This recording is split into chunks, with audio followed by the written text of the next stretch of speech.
And now let's get started.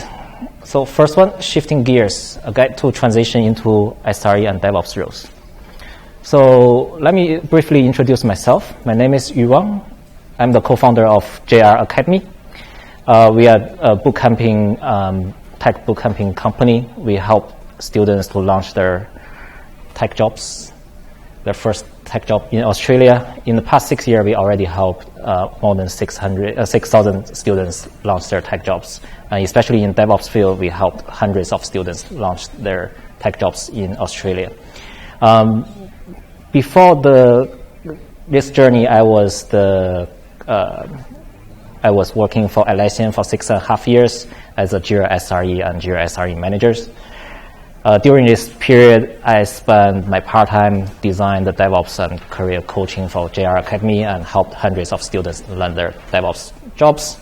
And as you may notice, I graduated from UNSW, but I was from an electrical engineering background. So I managed to shift my job from electrical to DevOps. And also I have a record to help other people to shift their jobs too. So that's myself. Before I move to the next slide, there will be a short video will be played. I want everyone to pay attention to the keywords that are relevant to DevOps and SRE. So are you guys ready? How long does it look? Oops. Sorry.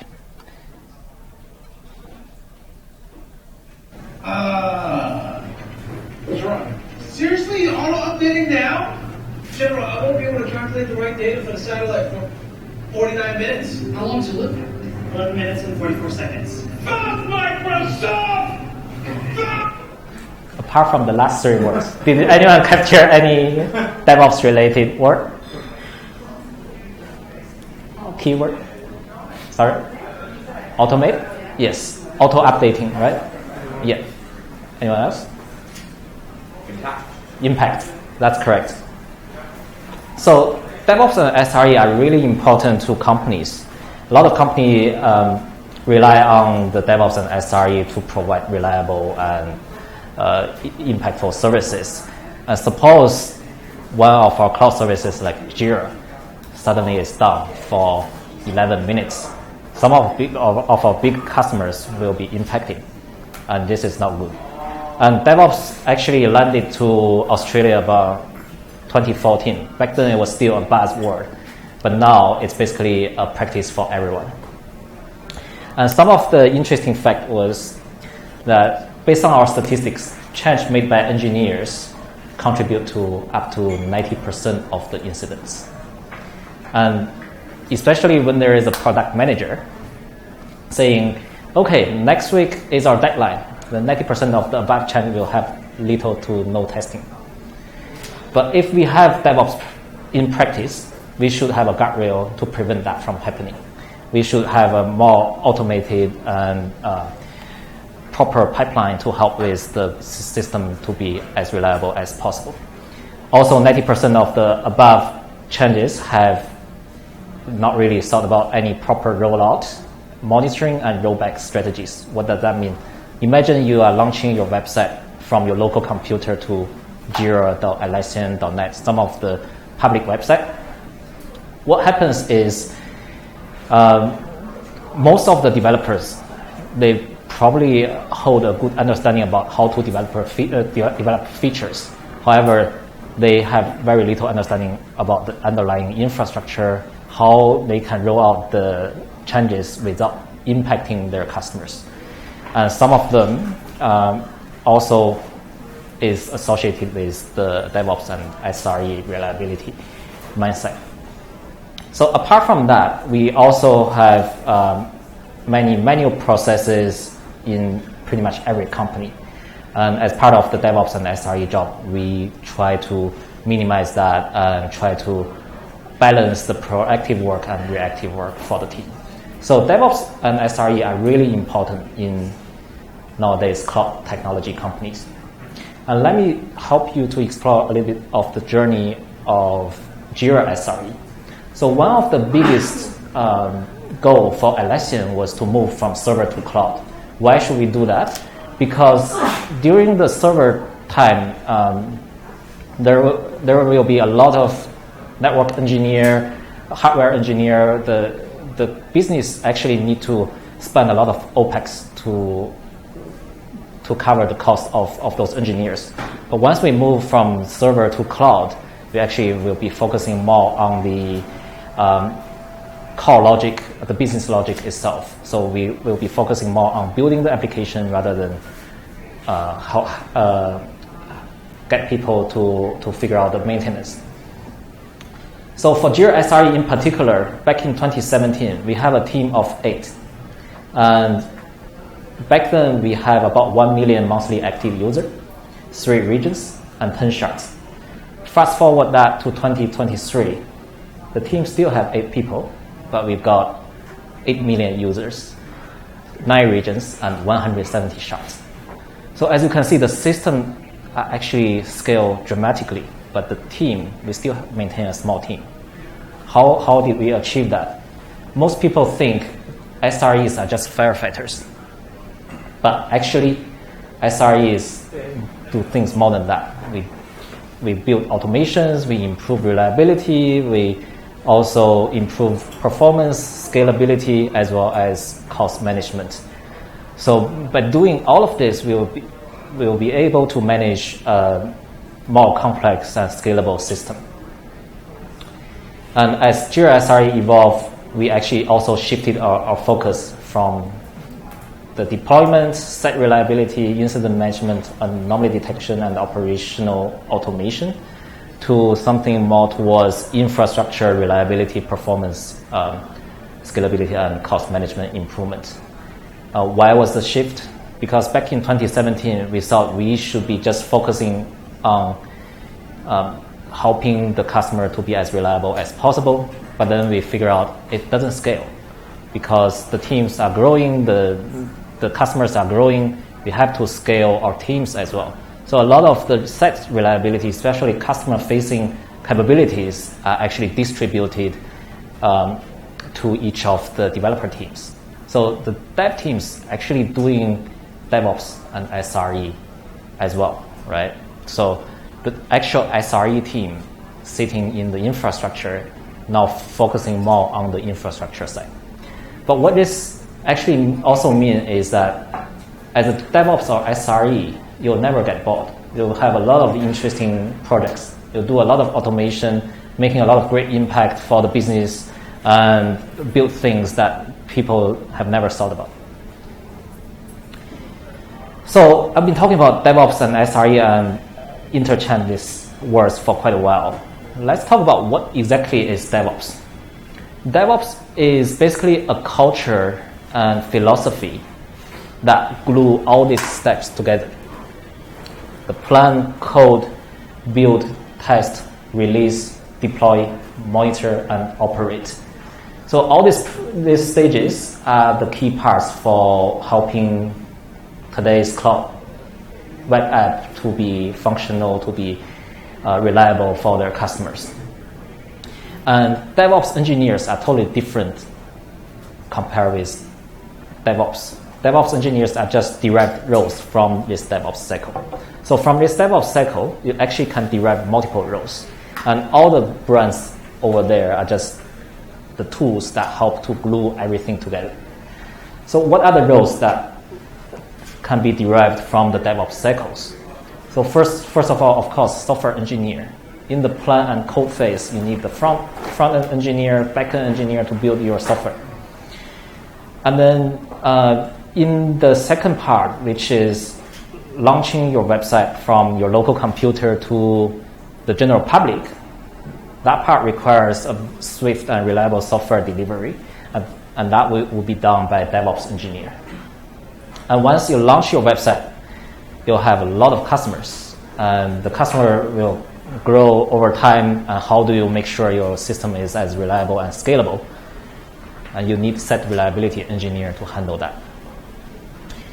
And to help software engineer, DevOps engineer, and site reliability engineer to be functional properly, we also need cloud engineer to build some virtual private network and some firewall rules and some of the underlying infrastructure to get everything functional. And at the end, we have the platform engineer, especially for big companies, especially like Atlassian or Canva. We have a lot of products. We want to unify the way that people deploy their products. We want to unify the way that people do DevOps for the products. Then we need platform engineer to build some common tools for that. And you may wonder, where is DevOps applied? Is it only applied for big company or tech company? That's not true. DevOps engineers are in demand across the whole industry. As long as you have a cloud web app, you have a cloud software, you need DevOps. Energy, healthcare, retail, manufacturing, finance, logistics, every company needs DevOps. And also, this is the trend.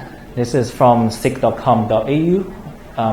If you Google up, seek up the job opportunities there, the tech jobs for DevOps engineer are actually the second largest opportunity in the entire tech industry. The first one is, of course, software engineer, but the second one is DevOps engineer. And also the starting salary is pretty high in comparison with the software engineer. Also, the job growth opportunity in the next 5 years is going to be huge. So how to become a DevOps engineer? I'll share a little bit stories about myself and the previous stories of JR Academy.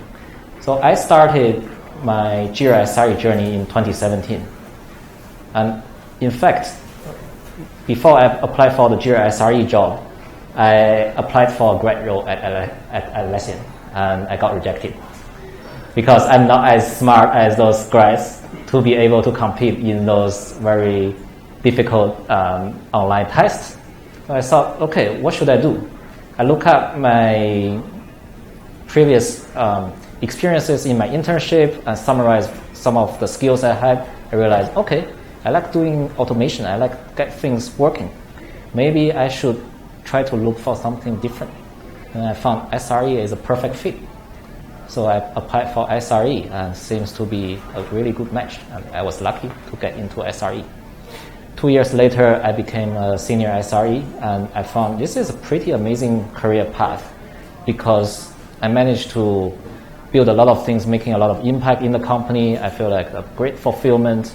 I thought, okay, maybe I should share a little bit more. So I worked with another DevOps engineer, a senior engineer at Atlassian, built a DevOps bootcamp together, and then we start delivering that from 2019 as a part-time career coaching.